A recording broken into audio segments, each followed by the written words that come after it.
ஏகனே போற்றி இணையாழும் ஈசனே போற்றி பிரணவத்தின் பொருள் தந்து தகப்பன் சுவாமி என்று பெயர் கொண்ட என் குருநாதா போற்றி ஸ்கந்தாசரணம்.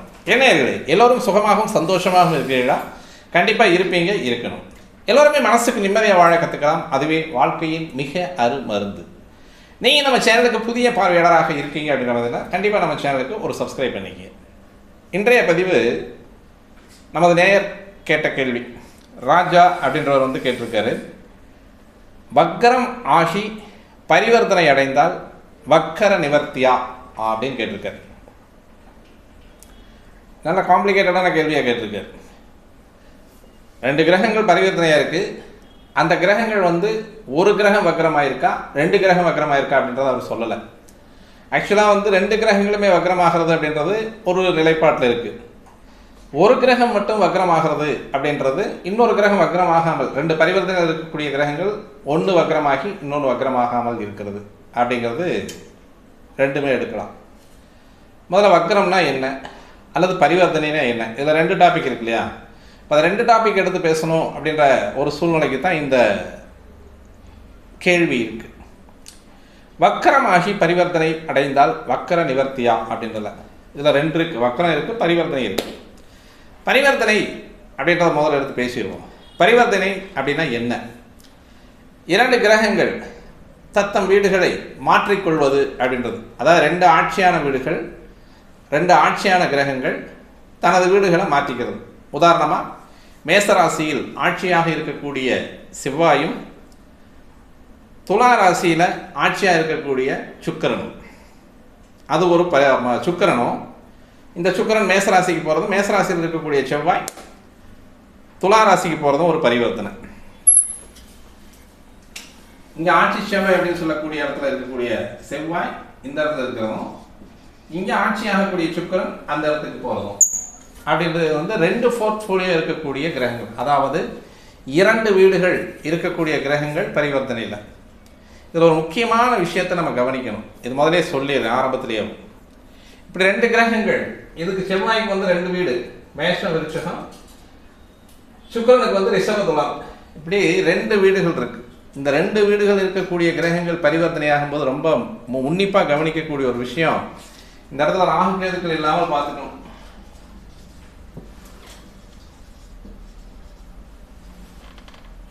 இது ரொம்ப முக்கியம். பரிவர்த்தனை ஆகக்கூடிய கிரகங்கள், 2 வீடுகள் இருக்கக்கூடிய கிரகங்கள் பரிவர்த்தனை ஆகும் பொழுது அந்த இடத்துல ராகு கேதுக்கள் இருக்கக்கூடாது, அல்லது ராகு கேதுக்கள் பார்வை இருக்கக்கூடாது.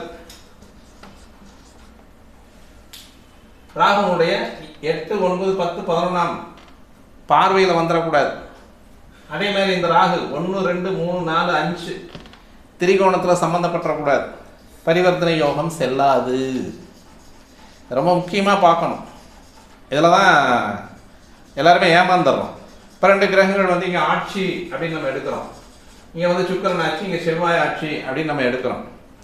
அப்போ அந்த சுக்கிரனுடைய ஆட்சி அப்படின்றதும் செவ்வாயினுடைய ஆட்சி அப்படின்றது முழு பலத்தோடு இருக்குமா அப்படின்னா, என்னை பொறுத்த வரைக்குமே பரிவர்த்தனை அப்படின்னு சொல்லக்கூடியது அந்த ஜாதகர் பிறந்த நேரத்தில் இருக்கக்கூடிய கிரக கோச்சாரம் அப்படின்றத மட்டும்தான் நான் எடுக்கிறேன் ஒழிய, அது இந்த ராசிக்கான கிரகம் அங்கேயோ அந்த ராசிக்கான கிரகம் இங்கே அப்படின்றத நான் எடுக்கிறது இல்லை. அப்போ என்ன அப்படின்னா, இங்கே சுக்கிரன் மேச வீட்லேயும் செவ்வாய் துலாம் வீட்லையும் இருக்கான் அப்படின்றத நான் எடுக்கிறேன். இங்கே 2 கிரகங்கள் பரிவர்த்தனை அப்படின்றது ஜோதிட விதிகளில் வரக்கூடிய ஒரு அமைப்பு தான். பரிவர்த்தனை அப்படின்றத கிட்டத்தட்ட 160க்கு மேலே இருக்கக்கூடிய பரிவர்த்தனை அமைப்புகள் இருக்குது. பாவகங்கள் பரிவர்த்தனை, கிரக பரிவர்த்தனை, சார பரிவர்த்தனை, நீச்ச கிரக பரிவர்த்தனை, உச்ச கிரக பரிவர்த்தனை, இப்படி அப்படியே வரிசையாக அடிக்கிட்டே போயிட்டே இருக்கும். 2 நீச்ச கிரகங்கள் பரிவர்த்தனை ஆச்சுன்னா உச்சமாயிரும், 2 உச்ச கிரகங்கள் பரிவர்த்தனை ஆகும்போது நீச்சமாயிரும்.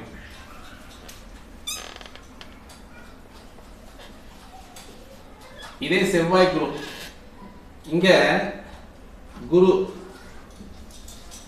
இங்கே செவ்வாய், இதுவும் ஒரு பரிவர்த்தனையாக சொல்லப்படக்கூடிய ஒரு அமைப்பு. அதனால் அந்த பரிவர்த்தனை அப்படின்னு சொல்லக்கூடியதை பெருசாக பெரிய பலன்கள் எடுக்கும் அப்படின்றதெல்லாம் நம்ம எடுத்து பேசணுங்கிற அவசியம் கிடையாது. அந்த பரிவர்த்தனை இருக்கக்கூடிய கிரகங்கள் வக்ரமோ நீச்சமோ ஏதோ ஒரு உச்சமோ இந்த மாதிரி நிலைமையில் இருக்கும் பொழுதுமே அந்த கிரகங்களுடைய பரிவர்த்தனை. இப்போ இந்த செவ்வாய்க்கு இங்கே போடுவோம். இப்போ இங்கே இந்த இது ரெண்டுமே நீச்ச கிரகங்கள் பரிவர்த்தனை இல்லையா? அதாவது இந்த நீச்ச கிரகங்கள் பரிவர்த்தனை அப்படின்னு சொல்லக்கூடியது எப்படி இருக்கும்? உச்ச கிரகங்கள் ஆகிடும். இதெல்லாம் நிறைய பரிவர்த்தனைகளில் வந்து இங்கே செவ்வாய் உச்சம், இங்கே குரு உச்சம். அப்போ நம்ம இந்த கான்செப்டை கொண்டு போயிட்டு இங்கே வச்சோம்னா என்ன ஆகுது? மேசராசியில் சுக்கிரனும் துலா ராசியில் செவ்வாயும் அப்படின்ற கான்செப்ட் தான் வரும், ஆட்சிக்கு வராது. ஏன்? உச்சமான கிரகங்கள் பரிவர்த்தனை ஆகும் பொழுது அல்லது நீச்ச கிரகங்கள் பரிவர்த்தனை ஆகும் பொழுது அந்த கிரகங்களுடைய அமைப்பு அப்படின்னு சொல்லக்கூடியது அப்படியே மாறிக்குது. நீச்சமாக இருக்கிறது உச்சமாயிருது, உச்சமாக இருக்கிறது நீச்சமாயிருது. இது ரெண்டுமே அவங்களுக்கான வீடுகள் தான். இப்போ இந்த இடத்துல வந்து சூரியன் இங்கே உச்சமாகிறார், இங்கே சந்திரன் உச்சமாகிறார். இப்போ இவங்க ரெண்டு பேரும் பரிவர்த்தனை ஆகிறது அப்படின்றது பரிவர்த்தனை சொல்ல முடியாது இல்லையா? இப்போ சந்திரன் இங்கே இருக்கார், மேச ராசின்னு மட்டும் தான் சொல்லுவோம். சூரியன் இங்கே இருக்கார், வைகாசி மாசத்துல பிறந்திருக்கார், அவ்வளோதான். இது பரிவர்த்தனை எடுக்க முடியாது. இதை பரிவர்த்தனையாக எடுக்கக்கூடிய நம்ம இதை பரிவர்த்தனை எடுக்க முடியல அப்படிங்கும்போது இதை எப்படி நம்ம பரிவர்த்தனை எடுத்துக்க முடியும்? சுக்கிரன் இங்க இருக்கிறது. அப்ப ஆட்சி வீடுகளை இருக்கக்கூடிய கிரகங்கள் தத்தம் வீடுகளை மாற்றிக்கொள்வது அப்படின்றது பரிவர்த்தனை அப்படின்னு சொல்லி சொல்லப்படுது. ஆனால் என்னை பொறுத்த வரைக்கும் நீங்கள் பிறந்த நேரத்தில் கோட்சாரத்தில் இருக்கக்கூடிய கிரக அமைப்பு அப்படின்றத மட்டும் தான் நான் எடுத்துக்கிறேன். அது பாவக அதிபதி, அது யாரோ ஒருத்தர் சம் எக்ஸ்ஆர் ஒய். உதாரணமாக வந்து இங்கே மீன லக்னமாக வச்சுக்குவோம். மீன லக்னமாக வச்சுக்கிட்டோம்னா 2-9 குடையவர் போயிட்டு 8ஆம் இடத்துல மறைஞ்சிட்டார், 2ஆம் பார்வையாக, அதாவது 2ஆம் இடத்தை பார்த்துட்டு இருக்காரு. அப்போ இங்கே 2ஆம் இடம் வந்து வேலை செய்யும். பட் 2ஆம் இடத்து அதிபதி போயிட்டு 8ல் மறைஞ்சிடுறாரு. அப்போ பொருளாதாரம், வாழ்க்கை, வரவு, படிப்பு இது எல்லாமே வந்து தனது சொந்த ஊரை விட்டு வெளியே போய் தான் செய்வார். பாக்கியாதிபதி 9 குடையவர் தந்தைக்கு பல பிரச்சனைகளை உருவாக்கும், தந்தைக்கு பல செலவுகளை உருவாக்குவனாக இங்கே வர்றார். இங்கே வந்து பரிவர்த்தனை தான். பரிவர்த்தனையாக இருக்கக்கூடிய கிரகங்கள் இது அப்படியே தன்னுடைய இடத்த மாற்றிக்கிறாங்க. அதாவது வந்து சுக்கிரனுடைய வீட்டுக்கு செவ்வாயும், செவ்வாயினுடைய வீட்டுக்கு சுக்கிரனும். செவ்வாய் அப்படின்றவர் வந்து 2-9 குடையவர். சுக்கிரன் இவருக்கு யார் அப்படின்னு பார்த்தோம் அப்படின்னா இங்கே 3-8 குடையவர். 8 குடையவர் போயிட்டு 2ல் உட்காந்துருக்கார். அப்போ 8ஆம் இடத்துக்குடைய கிரகம் 2ஆம் இடத்துக்கு உட்காரும் பொழுது அந்த 20 வருஷ சுக்கிரதசை அப்படின்றது வந்து அவர் சொந்த ஊரில் இருக்க முடியாது. அவர் எங்கேயாவது வேற ஊர், வேற நாடு, வெளிநாடுகளில் வேலைக்காகவும் அல்லது தனது மனைவியினுடைய வீட்டுக்கு போய் அவர் குடும்பத்தில் இருந்து விலகி போய் வீட்டோட மாப்பிள்ள அப்படின்ற மாதிரியான அமைப்புகளில் இந்த சுக்கிரன் அப்படின்றது அந்த சுக்கிர தசையில் செஞ்சு விட்டுரும். அப்போ 8ஆம் இடத்துல வந்து செவ்வாய் தசை நடத்துறது அப்படின்றது வந்து 2-9 கூடையவன். இந்த மீன லக்கணத்துக்கு சுபயோகி அப்படின்னு சொல்லக்கூடிய சுபயோக சுப கிரகம் அப்படின்னு சொல்லக்கூடியது 8ஆம் பாவத்தில் மறைஞ்சு ஆட்சியும் ஆயிடுறான். உங்களுடைய பாஷையில் சொல்லும்போது ஆட்சியும் ஆயிடுறான். அப்போ 8 கூடையும் 8ல் ஆட்சி ஆகும் பொழுது அந்த ஜாதகருக்கு அந்த 7 வருஷ செவ்வாய் தசை அப்படின்றது வந்து எந்த அளவுக்கு ஒரு கடினமான தசையை கொடுக்கும் அப்படின்றதான் உண்மை. அப்போ இங்கே நம்ம என்ன எடுக்கிறோம் அப்படின்னா அங்கே ஆட்சி ஆகக்கூடிய அமைப்பாக நம்ம எடுத்துக்கிட்டோம் அப்படின்னா 8 கூடையும் 8லேயும் ஆட்சி அப்படின்னு சொல்லிடுவோம். பட் 2ஆம் இடத்துல சுக்கிரன் இருக்கிறது நல்லது இல்லையா? இப்போ இப்படி காரக கிரகமாகவோ அல்லது குணகிரகமாக, அதாவது சுக்கிரனுடைய தன்மையை பொறுத்து அப்படின்னு சொல்லக்கூடியதில் 2ஆம் இடத்துல சுக்கிரன் இருக்கிறது பொதுவாக நல்லது. ஆனால் மீன லக்கணத்துக்கு வந்து அங்கேயும் உச்சமாகக்கூடியவன் அதாவது மீன லக்கணத்தில் மீனராசியில் உச்சமாகக்கூடிய சுக்கிரன் 3-8 கூடையவனாக இருந்து 2ஆம் இடத்துல இருக்கிறது அப்படின்றது வந்து கண்டிப்பாக அந்த சுக்கிரதசை அப்படின்னு சொல்லக்கூடியது அவருக்கு நல்லா இருக்கணும் அப்படின்னா அவர் சொந்த ஊரில் இருக்க முடியாது. அல்லது பொண்ணாக இருந்தால் கட்டி கொடுத்தா ஒன்றும் பண்ணாது. அது வந்து மாமனார் வீட்டுக்கு, மாமியார் வீட்டுக்கு, புருஷன் வீட்டுக்கு போனோடனே அது அந்த சுக்கிரதசை அப்படின்றது வந்து யோகமான தசையாக இருக்கும். அதாவது தன்னுடைய இடத்த வந்து மாற்றி போயிடுறது.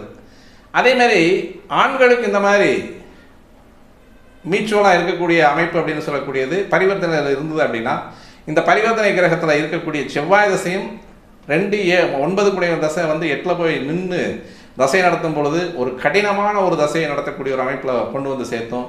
சுக்கிர தசை அப்படின்றது வந்து கண்டிப்பாக அவர் வெளிநாடுகளுக்கு சென்று பொருள் ஈட்டக்கூடியது, தொழில் செய்யக்கூடியது, படிப்புக்காக வெளிநாடு, தொழிலுக்காக வெளிநாடு, அல்லது கல்யாணம் பண்ணி வேற ஒரு வீட்டில் வந்து வீட்டோட மாப்பிட அப்படின்ற மாதிரியான ஒரு அமைப்புகளுக்கெல்லாம் இந்த பரிவர்த்தனை கிரகங்கள் கொண்டு வந்துடும். எனவே இது அட்டமாதிபதியாக இருந்து பரிவர்த்தனை ஆகிறது அப்படிங்கிறது வந்து இது மாதிரியான ஒரு கஷ்டமான ஒரு காலங்களை கொண்டு வந்து கொடுக்கக்கூடிய ஒரு அமைப்பு. இதே கிரகம் இப்போ இந்த சுக்கிரன் பரிவர்த்தனையை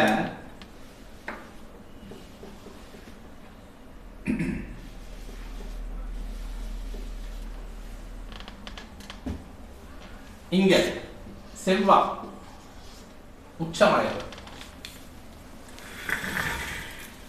இங்க 2 குடையம் போயிட்டு இந்த இடத்துல உச்சமாகக்கூடிய செவ்வாயாக நீச்சமாகக்கூடிய செவ்வாய்.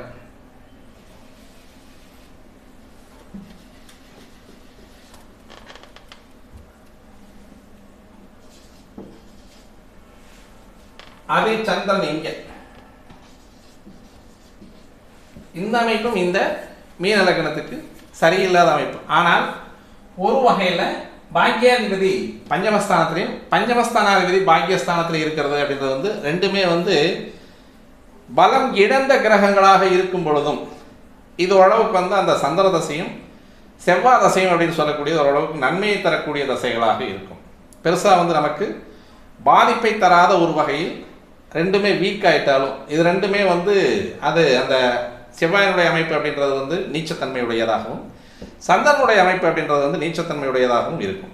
அப்போ அந்த நீச்ச கிரகங்கள் அப்படின்றது வந்து தனது பலத்தை இழந்தாலும் இது ஓரளவுக்கு வந்து ஒரு பகுதி அளவுக்கு தனது பலத்தை உள்ள கிரகங்களாக பாக்கியாதிபதி இப்போ வந்து அந்த கிரகத்தினுடைய நீச்சத்தன்மை குறைந்து அப்படின்றது குறைஞ்சு இங்கே நமக்கு வரக்கூடிய அமைப்பில் என்ன பண்ணுவாங்க அப்படின்னா இந்த கிரகங்களுடைய அமைப்பில் நடக்கக்கூடிய தசைகள் அப்படின்றது வந்து இந்த செவ்வாய் தசை 5ல் நின்று 2 9 கூட 5ல் நிற்கிறான். ஆனால் நீச்சம் அப்படின்னு எடுக்கணுங்கிற அவசியம் கிடையாது. அதுக்கு நீச்சபங்க ராஜயோகம் அப்படின்னு சொல்லக்கூடிய. ஆனால் இதுக்கு இடம் கொடுத்தவங்க வந்துட்டு டெபாசிட்டர் வந்து லக்கணத்துக்கு 9ல் உட்காந்துருக்கான். அது ஒரு நல்ல யோகம். அதே மாதிரி இந்த செவ்வாய் வந்து இதற்கு இடம் கொடுத்த வந்து லக்கணத்துக்கு 5ல் உட்காந்துருக்கான். எப்பவுமே நீச்ச கிரகங்கள் நீச்சத்திற்கு இடம் கொடுத்த டெபாசிட்டர் அப்படின்றது வந்து லக்கணத்துக்கு அல்லது ராசிக்கு 1 5 9ல் உட்கார்றது 1 4 7 10ல் உட்கார்றது நன்மையை கொடுக்கக்கூடிய ஒரு அமைப்பு இந்த விதத்தில் இருந்ததுன்னா நல்லா இருக்கும். அப்போ இதுலேயே வந்து என்ன பண்ணுறது அப்படின்னா இங்கே சூரியன் லக்கணத்திலே இருக்கார். இப்போ 2 கிரகமே நல்ல பிரைட் ஆகிடும். இப்போ இது வந்து வக்கரமாயிடும். அதான் நீச்சத்தில் இருக்கக்கூடிய செவ்வாய் வக்கரமாகும் பொழுது இந்த செவ்வாய் தசை டாப்பாகும். இப்போ இங்கே திரிகோண வீட்டில் வந்து சந்திரன் உட்காந்துருப்பார். இப்போ சந்திரன் உட்காந்துருக்கக்கூடிய அமைப்பு அப்படின்றது வந்து சூரியனுக்கு 9ஆம் இடத்துல உட்காந்துருக்கிறது அப்படின்றது வந்து ஒரு நல்ல அமைப்பு. பங்குனி மாதம் பிறந்திருக்கு இந்த குழந்தை. இந்த கிரக அமைவில் இருக்கக்கூடிய அமைப்பு அப்படின்னு சொல்லக்கூடியது அருமையான ஒரு அழகான வாய்ப்பை தரக்கூடிய சூரிய சந்திர தசைகளாக இருக்கும். அப்போ இது எங்கே உட்காந்துருக்கு? பாக்கியஸ்தானத்தில் வந்து சந்திரன் உட்காந்துருக்குறது. கோவில் விழா, கோவில் கட்டி கும்பாபிஷேகம் பண்ணுறது, நிறைய யாத்திரைகள் மேற்கொள்வது, அது ஆன்மீக சம்பந்தமான தேடல்களை உருவாக்குவது, ஆன்மீக சம்பந்தமான கல்விகளை கற்றுக்கொள்வது, இது நிறைய வந்து உயரிய குருமார்களுக்கு வந்து பணிவிடை செய்யக்கூடியது. உயரிய குருமாராக அவரே மாறக்கூடிய ஒரு அமைப்பு. இது எல்லாமே வந்து சந்திரன் செய்வார். ஏன்னா மனோகாரங்க. ராசி வந்து விருச்சிக ராசியாக வருது, லக்கணம் வந்து மீன லக்கணமாக வருது. ராசிக்கு லக்கணம் 5, லக்கணத்துக்கு 2 9 கூடிய பாக்கியாதிபதி போயிட்டு 5ஆம் இடத்தில் இருக்கக்கூடியது. இந்த ஒரு பரிவர்த்தனை அப்படின்றது வந்து ஒரு நன்மையான பரிவர்த்தனையாக இருக்கும் அப்படின்றது. இங்கே வந்து வக்கரம் அப்படின்னு சொல்லுவோம். இங்கே சந்திரனுக்கு வக்கரம் நம்ம சொல்ல முடியாது. அப்போ இது மாதிரியான ஒரு அமைப்பில் இருக்கக்கூடியது ஒரு கிரகம் வக்கரம் அடையும் பொழுது மட்டுமே அந்த அமைப்பை கொண்ட ஒரு ஜாதகமாக அது அந்த தசாபுத்திகளில் வந்து நன்மையை கொடுக்கக்கூடிய அமைப்பாக இருக்கும். இதுக்கு முன்னால் பார்த்தது அப்படின்றது வந்து கெடுதியான தசாபுத்திகளை கொடுக்கக்கூடிய ஒரு அமைப்பில் சுக்கிரனும் செவ்வாயும் உட்கார்ந்துருக்காங்க. இது பாவக ரீதியாக கிரகங்கள் மாறி உட்காரக்கூடிய அமைப்பு தானே ஒழிய இது கிரகங்களுடைய பரிவர்த்தனை அப்படின்றத வந்து நம்ம முழுசாக எடுத்துக்கணுங்கிற அவசியம் கிடையாது. பரிவர்த்தனை அப்படின்னு சொல்லக்கூடியது ஒரு வழக்கு சொல்லா இருக்கு. இவர் வீட்டில் அவர் இருக்கார், அவர் வீட்டில் இவர் இருக்கார், ஆட்சியாக இருக்கக்கூடிய அமைப்பு அப்படின்னு சொல்லக்கூடியதுல நம்ம அது மிக முக்கியமான ஒரு விஷயமா கொடுத்து நம்ம எடுத்துக்கணுங்கிற அவசியம் இல்லை. பாவகாதிபதிகள் மாறி உட்காந்துருக்காங்க, அவ்வளோதான். 8 கூடையவன் 2லையும் 2 கூடையவன் 8லையும் இதுலையுமே இந்த பாவகாதிபதிகள் மாறி உட்காரும் பொழுதுமே அந்த இரட்டை பாவகங்கள் இருக்கக்கூடிய கிரகங்களை கெடு கிரகங்கள் பார்வை செய்யக்கூடாது. ஒருவேளை இங்கே செவ்வாயினுடைய வீட்டை இந்த இடத்துல வந்து சனி உட்காந்துருக்காரு, 12 கூடையில இங்கே உட்காந்துருக்காரு, 3ஆம் பார்வையாக பார்வை செஞ்சிடக்கூடாது. அதே மாதிரி இந்த சனி இங்கே உட்காந்து இங்கே வந்து ஒரு போர்ட்ஃபோலியோ இருக்கிறதுக்கு வந்து அது செல்லாது. சூரியனுக்கும் சந்திரனுக்கும் அது செல்லாது. ஏன்னா அவங்களுக்கு வந்து ஒரே ஒரு இடம் தான், அந்த இடத்த விட்டுட்டு போயிட்டாங்கன்னா வேறு இடம் கிடையாது. அப்போ அந்த 2 போர்ட்ஃபோலியோ இருக்கக்கூடிய கிரகங்களுக்கு கண்டிப்பாக அந்த பரிவர்த்தனை யோகம் செய்யும் பொழுது பரிவர்த்தனை யோகம் நடக்கணும் அப்படின்னா, தெளிவான முறையில் நடக்கணும் அப்படின்னா அந்த கிரகங்கள் வளம் பெற்று இருக்கணும், தெளிவான முறையில் இருக்கணும். அப்படி இல்லை அப்படின்னா கண்டிப்பாக அந்த கிரகங்களுடைய அமைப்பில் வரக்கூடிய தசாபுக்திகள் கண்டிப்பாக அவருக்கு சாதகம் இல்லாத தசாபுக்திகளாக முடியும் அப்படின்றது உறுதியாக சொல்லலாம்.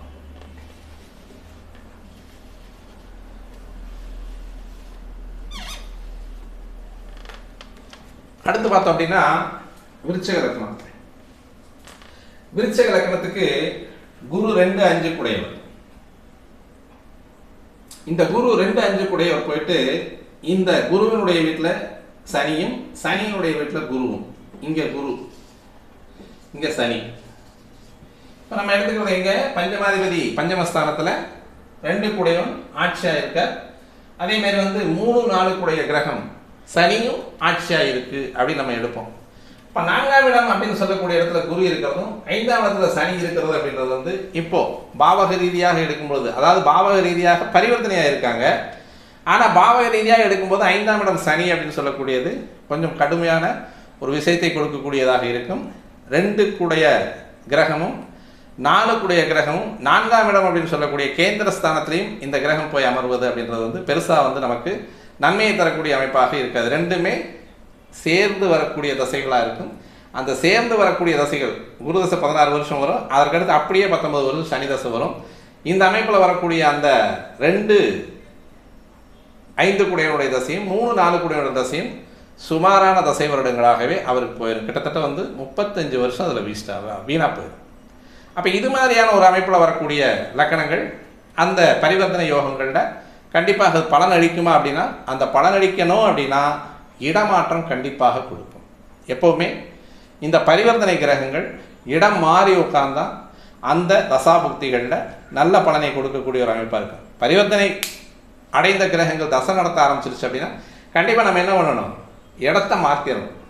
ஒன்று ஊரை மாற்றி போக வச்சிடும், அல்லது இருக்கக்கூடிய பூர்வீகத்தை விட்டு வெளியே போக விட்டுரும். இப்போ இது ரெண்டுமே நடக்கும். பரிவர்த்தனை கிரகங்கள் அப்படின்னு சொல்லக்கூடிய அமைப்பில் அந்த பரிவர்த்தனை ஆன கிரகங்கள் தசை நடத்த ஆரம்பிச்சிருச்சு அப்படின்னா தன் தசை தன் புக்தியிலேயே வந்து டக்குன்னு அது வந்து வெளியே போக வச்சிடும், வெளியே ஓட்டி விட்டுரும். அப்போ வெளியே போகும்பொழுது கண்டிப்பாக இந்த அமைப்பில் இருக்கக்கூடிய பரிவர்த்தனை யோக கிரகங்கள் அப்படின்றது வந்து நல்லபடியான ஒரு கிரகங்கள் இருந்து பரிவர்த்தனைகள் நடந்தது அப்படின்னா கண்டிப்பாக நமக்கு நன்மையை தரக்கூடிய அமைப்பாக இருக்கும். அப்படி இல்லை அப்படின்னா கண்டிப்பாக அது நமக்கு கெடுதலை தரக்கூடிய ஒரு கிரகமாகவே அமையும் அப்படின்றது வந்து எந்த விதமான நமக்கு சந்தேகமும் தேவையில்லை.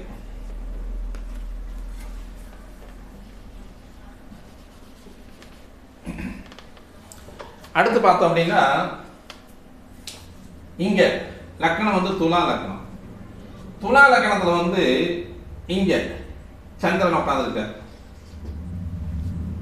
இதே துலா லக்னத்துக்கு 10ல போயிட்டு இந்த சுக்கிரன் உட்கார்ந்தார். இங்க அஷ்டமாதிபதியாகவும் வந்தார். ஆனா லக்னாதிபதியாக இருக்கிறதுனால சுக்கிரன் வந்து அந்த அஷ்டமாதிபதி வேலையை செய்ய மாட்டார்.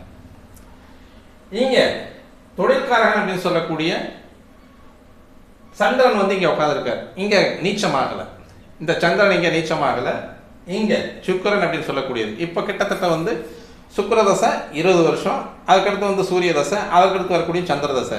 இந்த 3 தசைகளுமே 20, ஒரு 6, 26, 10, 36 வருஷம் நல்ல அருமையான வேலை வாய்ப்பை தரக்கூடியவனாக இருப்பான். ஏன்னா இங்க சந்திரன் அப்படின்னு சொல்லக்கூடியது வந்து கர்மாதிபதி, 10 கூடையவர், தொழில் ஸ்தானாதிபதி. அந்த தொழில் ஸ்தானாதிபதி வந்துட்டு லக்கணத்திலே உட்காந்துருக்கார். இவர் நினைச்ச தொழிலை செய்வார், இவர் நினைச்ச இடத்துல வந்து இவருக்கு வேலை அமையும்.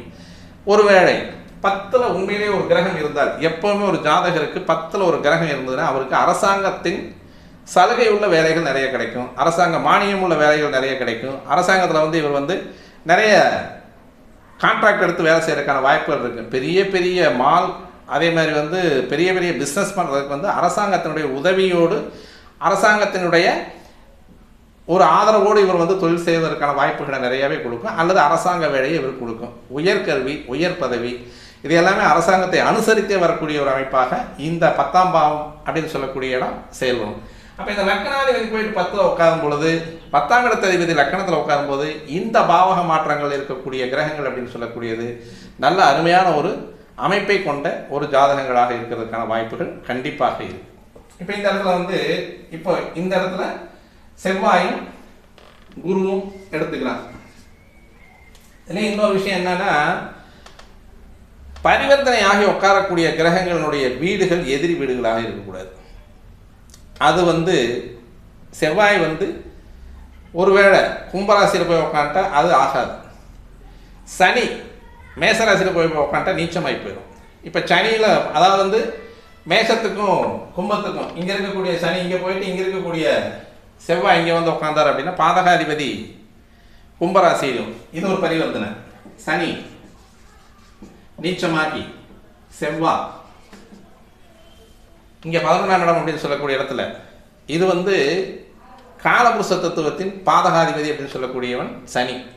அவன் போயிட்டு முதல் இடத்துல போய் உட்கார்றதும் அதே மாதிரி வந்து இந்த செவ்வாய் வந்துட்டு கும்பராசியில் வந்து உட்கார்றதும் இதுவும் ஒரு ஆகா வழி பரிவர்த்தனையாக இருக்கும். அது எந்த லக்கணமாக இருந்தாலும் சரி அவங்களுக்கு நடக்கக்கூடிய அந்த சனி தசையும் செவ்வாய் தசையும் காணாமல் போயிடுவாங்க அப்படின்ற மாதிரியான ஒரு அமைப்புக்கு வரும். இதெல்லாம் வந்து இந்த பரிவர்த்தனையில் வந்து ரொம்ப ரொம்ப நுணுக்கமாக கவனிக்கக்கூடிய ஒரு அமைப்பு. இங்கேயுமே என்ன பண்ணணும், இந்த மகர ராசியை வந்து கெடுகிரகங்கள் பார்வை செய்யக்கூடாது. அப்போ இங்கே செவ்வாய் வந்து ஏற்கனவே ஒரு கெடுகிரகம் உட்காந்துட்டார். அப்போ அடுத்தபடியாக ராகு இந்த இடத்துல உட்காந்துட்டார்னாலும் பிரச்சனை பண்ணுவார். இதுவும் வந்து அந்த பரிவர்த்தனை யோகங்களில் வந்து மிக முக்கியமாக கவனிக்கக்கூடிய ஒரு அமைப்பு. அதே மாதிரி இப்போ இந்த இடத்துல வந்து குரு, இந்த இடத்துல வந்து செவ்வாய். இப்போ இங்க லக்கணம் வந்து கும்ப லக்கணமா போட்டுக்கும்.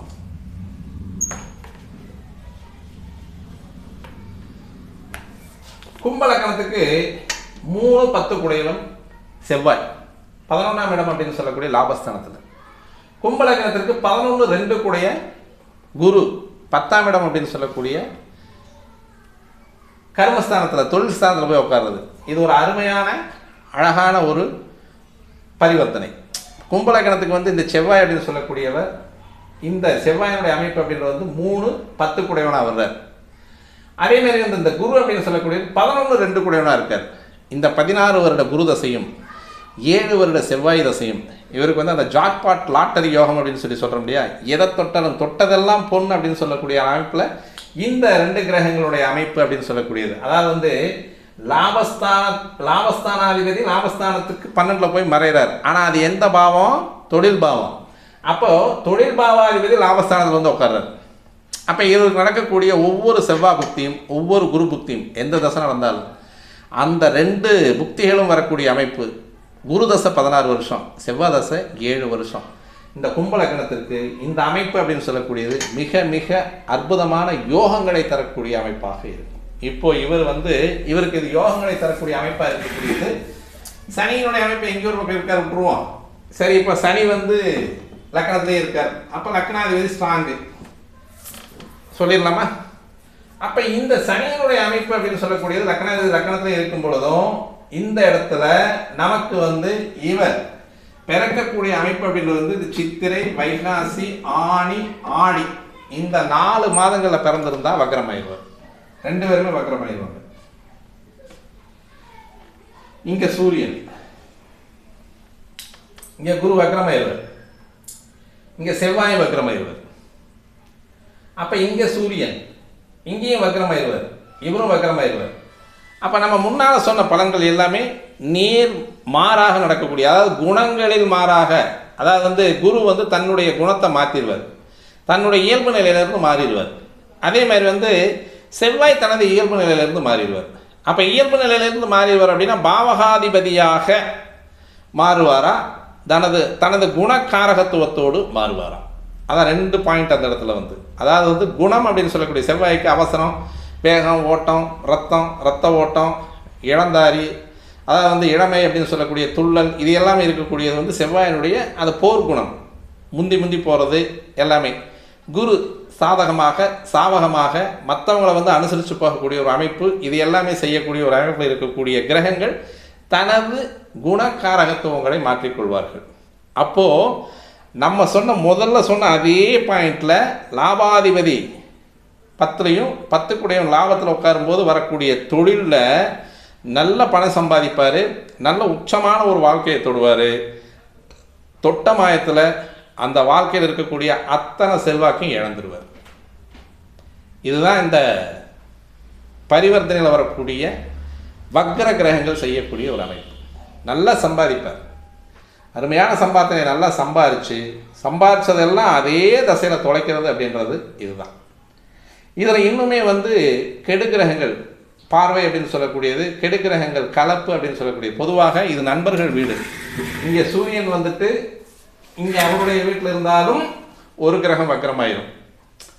அவருடைய வீட்டில் இங்கே சூரியன் ஆவணி மாதத்தில் கலந்துருந்தாலும் செவ்வாய் மட்டும் வக்கரமாயிருவார், குரு வக்கரம் இருக்க மாட்டார். வெறுமனே 1 மாதம் 2 மாதத்துல வித்தியாசத்தில் தான் வருது. இப்போ சூரியன் மாசி மாதம் பிறந்தார், இங்கே இருக்காருன்னு வச்சுக்கோமே. இப்போ இது 2 கிரகங்களுமே வக்கரம் கிடையாது. சனி சூரியன் தந்தைக்கும் பிள்ளைக்கும் ஆண் ஜாதகமாக இருந்தால் தந்தைக்கும் பிள்ளைக்கும் ஆகாது. அந்த தந்தை பிள்ளை அப்படின்னு சொல்லக்கூடிய உறவு ஒன்று, பிள்ளை வளர வளர வளர வளர வளர தந்தையினுடைய வளர்ச்சி குறைஞ்சிக்கிட்டே போகும். அது தந்தையினுடைய வளர்ச்சி ஒரு வேளை குறையாமல் ஸ்டாண்டாக நின்றுது அப்படின்னா பிள்ளை அவருடைய வளர்ப்பில், படிப்பில், வாழ்க்கையில் தோற்று விடுவார். அப்படி இல்லைன்னா அப்பாவும் பிள்ளையும் வேறு வேறு இடத்துல இருக்கணும். அப்பா ஒரு இடத்துல இருக்கணும், பிள்ளை ஒரு இடத்துல இருக்கணும். இது மாதிரியான அமைப்புகளை சொல்லக்கூடியது இந்த சனி சூரியன் அமைப்பு அப்படின்னு சொல்லக்கூடிய ஒரு காலகட்டம். ஆனால் இந்த சூரியன் தன்னுடைய வீட்டை திருப்பி பார்க்குறான், சனியும் அவருடைய வீட்டை திருப்பி பார்க்குறான். அப்போ 7ஆம் இடத்தை சனி சூரியன் பார்வை அப்படின்னு சொல்லக்கூடியது திருமண தாமதம். அப்போ அப்பாவும் பிள்ளையும் 2 பேரும் பிரிஞ்சிடணும். இளமை காலத்திலேயே ஒரு 12 வயசு 13 வயசுலேயே பிரிஞ்சு படிப்புக்காகவோ வேலைக்காகவோ தொழிலுக்காகவோ கல்விக்காகவோ எங்கேயோ ஒரு பக்கம் வெளியே போயிட்டாங்க அப்படின்னா, வெளியே போகும்போது 2 பேருமே வேறு இடங்களில் இருந்தாங்க அப்படின்னா அவங்களுடைய வாழ்க்கையும், வாழ்க்கை தரமும், சம்பாத்தனையும், ஊதியமும், உயர்வும், வாழ்க்கையும் உயர்ந்து நிற்கும். அப்போ இந்த கிரகங்கள் பரிவர்த்தனையாகும் பொழுதுமே வக்ரம் அப்படின்னு சொல்லக்கூடியதில் ஒரு கிரகம் மட்டும் வக்ரமாச்சுன்னா அந்த கிரகத்தினுடைய காரகத்துவம் மட்டும் எடுத்து பேசும், பாவகத்துவம் எடுத்து பேசாது. 2 கிரகங்களும் வக்ரமாகி போச்சு அப்படின்னா 2 கிரகங்களுடைய காரகத்துவம் அந்த குணம் கெட்டுரும், அந்த இயல்பு நிலைக்கு மாறி இருக்கக்கூடிய ஒரு அமைப்பு. அப்போ இயல்பு நிலைக்கு மாறி இருக்கக்கூடிய அமைப்பு அப்படின்னு சொன்னால் குரு தன்னுடைய இயல்பு நிலைக்கு மாறி இருக்கும் பொழுது கபடமான ஒரு வாழ்க்கையை மிக கடுமையாக வாழ்வான். செவ்வாய் மிக கோழையாக இருப்பான். அப்போ கபடமான வாழ்க்கையை வாழக்கூடிய கோழை அவர்கிட்ட இருக்கக்கூடிய செல்வங்கள் அனைத்துமே அபகரிக்கப்படும் அப்படின்னு சொல்லக்கூடியதில் எந்த விதமான மாற்றமும் இல்லாமல் அந்த தசைகளை அவங்க நடத்தி கொடுப்பாங்க. இதுதான் பரிவர்த்தனை இருக்கக்கூடிய கிரகங்கள் வக்ரமாகி தசை நடத்தினா அந்த வக்ரம் நிவர்த்தி ஆகுமா அப்படின்னா வக்ர நிவர்த்தி ஆகாது. வக்ரமே தான், செயல்பாடுகளில் மாறும்.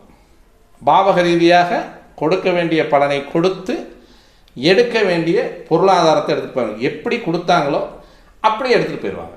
அவ்வளோதான், வேற ஒன்றும் இல்லை. வக்ரம் நிவர்த்தி ஆகும் பொழுது அந்த வக்ர நிவர்த்தி அடைந்த கிரகங்கள் அதாவது வக்ரமாகி பரிவர்த்தனை அடைந்தால் வக்ர நிவர்த்தியார். வக்ர நிவர்த்தியெல்லாம் ஆகாது. வக்ரம் தான்.